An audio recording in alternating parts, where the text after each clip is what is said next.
Good morning, everybody. Thanks, Dr. and JPEF team for inviting me. I'm first time coming to JPEF actually, but we had a lot of interactions in person.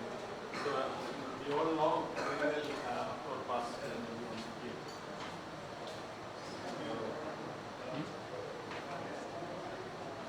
So this topic actually, this is an upcoming topic, and I know many people may be surprised to know that imaging has a role in these things.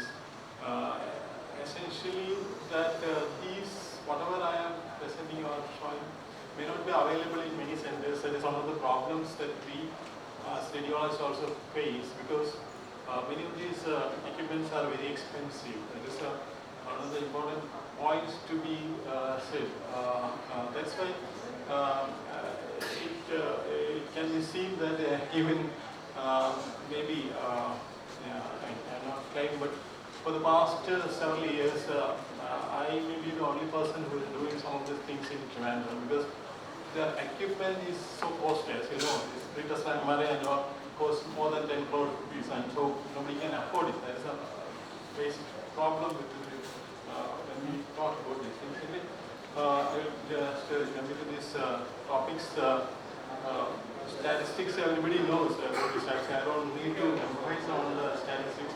What I want to say is that the recent studies have shown that about 70% of the diabetics are prone to, or they will be having fatty liver disease, and there is a very clear correlation with the diabetics and fatty liver disease. And as you all know, NASH is going to be a big problem in India and in the world. And the recent study, this is one of the studies that has been come out from the All Institute, and they have predicted, as you know, the Professor Sarin, he was author of the study. He has predicted that up to 50 crore Indians will be having fatty liver disease by the next decade. So this is a very, very big problem that we are going to face, and it is directly related to diabetes, as we can see. So the relevance of this topic, that as you can see, and another thing is that this fatty liver is actually, it is becoming a sort of a biomarker for diabetes itself. The severity or the control of diabetes, everything, you can easily correlate with the fatty liver or the progression of the fatty liver problem. So what is needed is a comprehensive fatty liver programs in every hospital or any institution, and all the patients actually must be linked to some fatty liver problem. That's what I feel it is the need of the day. And here what we have got is the non-invasive test. And non-invasive tests, as you know, there are two categories. One is what we call as serum biomarkers, and other is what the imaging.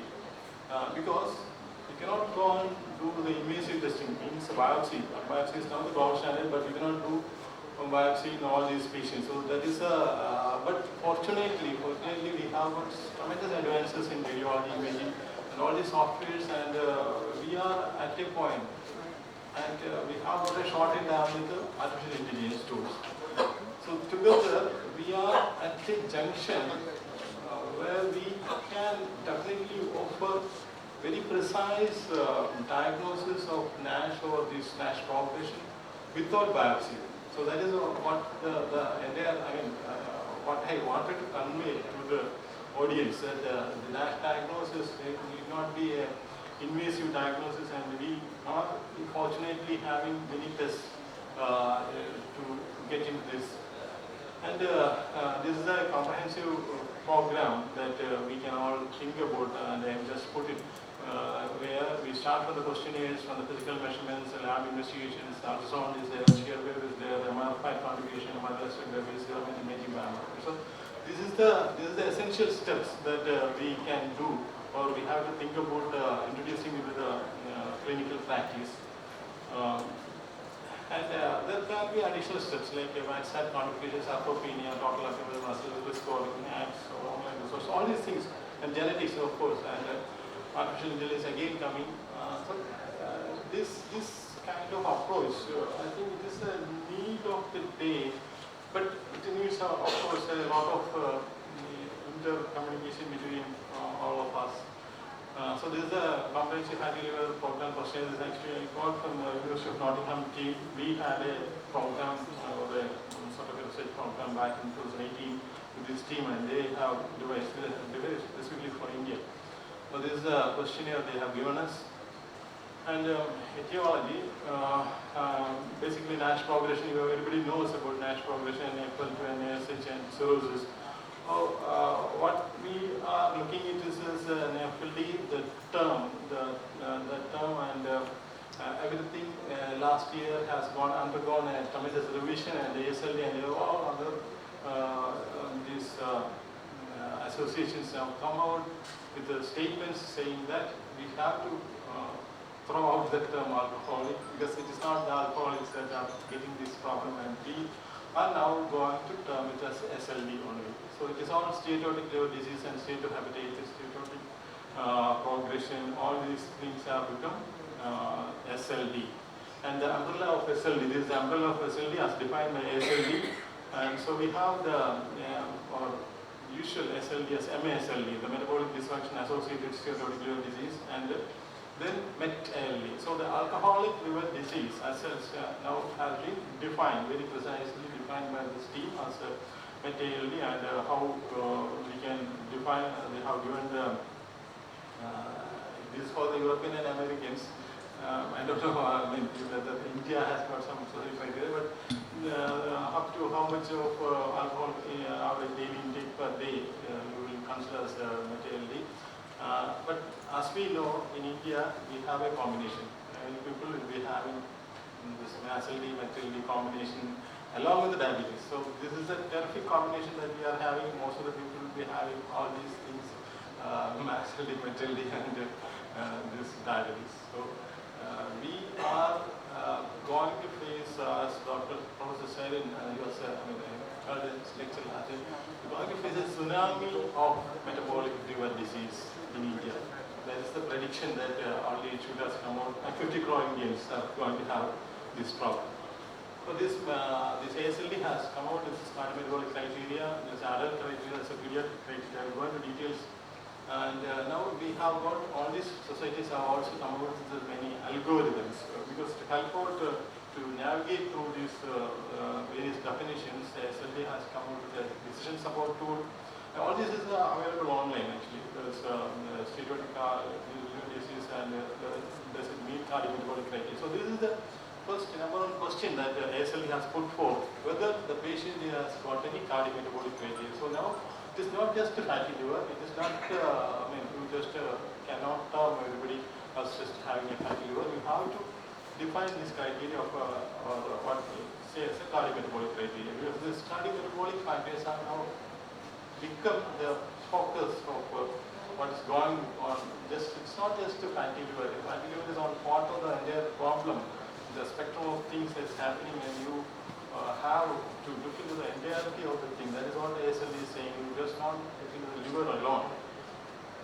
So this is a simplified algorithm for NASH diagnosis from the various organizations. Only you take the history, examination, abdomen, LFT, then you go for the non-invasive blood test. That is a blood test or ultrasound combination. And the ultrasound, one important thing that has happened recently is what we have, the ultrasound quantification. So no longer it is just that grade 1, 2, 3. It will be quantified ultrasound result. That is, in fact, but as I said, even our previous centers have not got actually. Even yesterday evening, I was talking with the company representative to buy a ultrasound machine with ultrasound quantification. So that is the state. I mean, what we are doing. And magnetic resonance elastography, as I said, MR elastography is very expensive. The machine, of course, as you know, it comes with the MRI, and this machine itself costs more than 1 crore. But, so that is a range. I mean, it is a expensive tool, but as we know, we have all to look into this problem and think about it and bring it cost down. That's what I think the institutions have done. This is an international association's algorithm. What I said, I mean, shear wave elastography and serum biomarkers. These 2 points they are also emphasizing. So you have to not just look into the fatty liver, you have to do the elastography or the CFR biomarkers and bringing the conclusion whether this patient is having a simple liver disease, simple fatty liver disease, or he is having a NASH. One of the biomarkers that has been definitely established across all these associations algorithms is the FIB4. FIB4 is very easy to do and it can be readily incorporated in all the clinical algorithms. This is an AGA algorithm and this is again the ASLD algorithm. And going into the other criteria now. So how the other criteria is now going to play out in a clinic? So that is where you have to look at the weight, height, waist circumference and blood pressure. Of course, this comes as a BMI.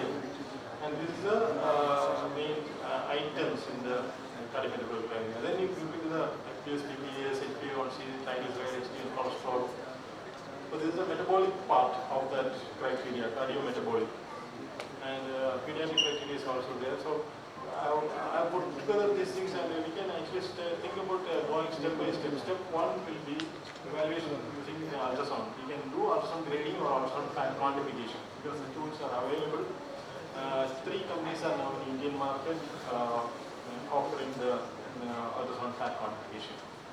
Step 2, we can assess the liver stiffness using shear wave elastography and rodal fibrosis. MR elastography also can be done. In step 3, check the cardiometabolic criteria to rule out metabolic syndrome. These are the essential 3 steps that are now proposed based on the ASLD algorithm. So this is the ASLD decision tree. So first step is you start with whether the patient is having a raised liver enzyme, ALT, and basically 33 for males and LT 25 for females. That's what is suggested. Then whether the patient is having hepatic steatosis as identified by imaging or biopsy.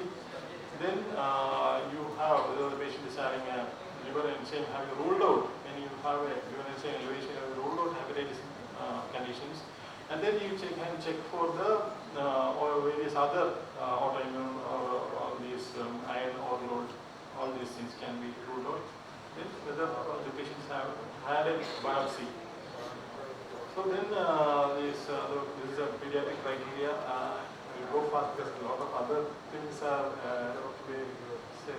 But anyway, this is a step. I mean, these are all available. I have only put together in the slides. All these are available online. I'll come. I want to go to the radiology part. That's right. So the physical measurements are done, lab tests are done. There are very special, and now we come to the ultrasound. Ultrasound, as you know, there's a grading of ultrasound. That's a routine that we are doing. But now we have the shear wave and a combination of ultrasound fat quantification. So how the shear wave actually plays out in defining a pure SLD from something like a NASH or this. That's what I want to show you. There are CT-based MR quantification systems are there, MR fat quantification is there. MR fat quantification again it's a very established tool. As you know, MR using PDF has become the gold standard for all these investigations, all these population studies, everything. And MR elastography is there. You will come to that. So this is the shear wave elastography. This is a machine actually. Shear wave elastography, as you know, these shear waves are pressure waves that are generated using a particular technique, and these, I don't know whether this will play out. The pressure waves come through the same ultrasound probe, and this will be actually passing along with our usual ultrasound waves into the body, and then that we can detect and sort of make the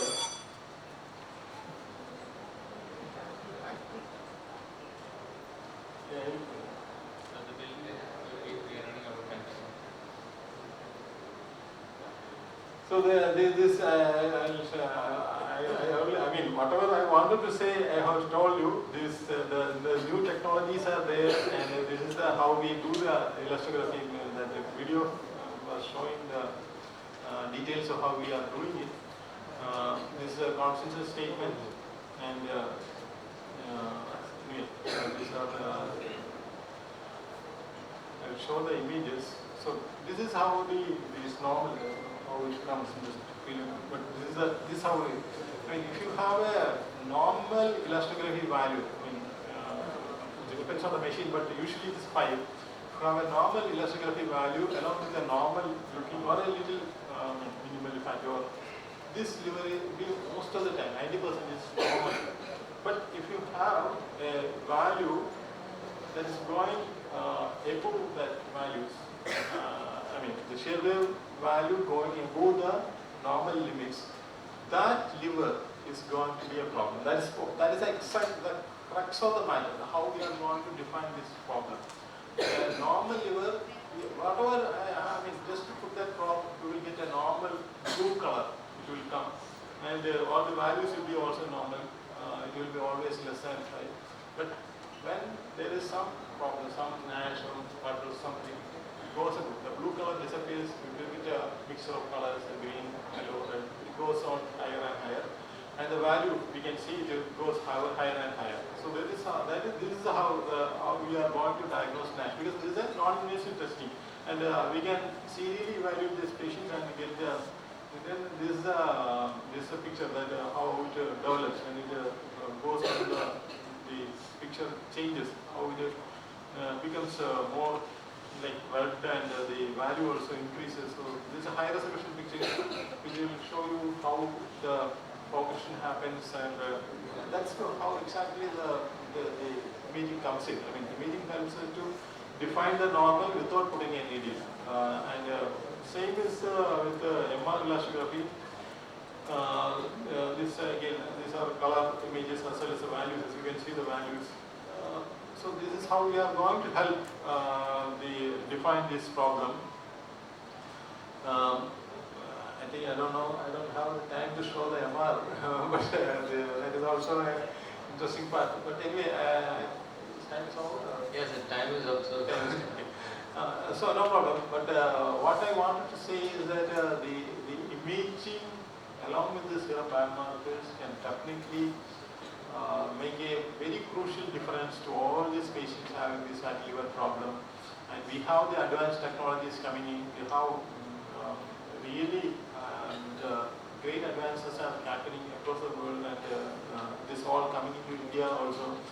So only thing we have to not just see the fatty liver as just fatty liver, or just based on our sort of traditional wisdom that okay, ultrasound showed some fatty liver. It is not longer like that. It is no longer just fatty liver. It is metabolic associated steatotic liver disease and all the other criteria wise. Thank you everybody for patience. Thank you, sir. Thank you.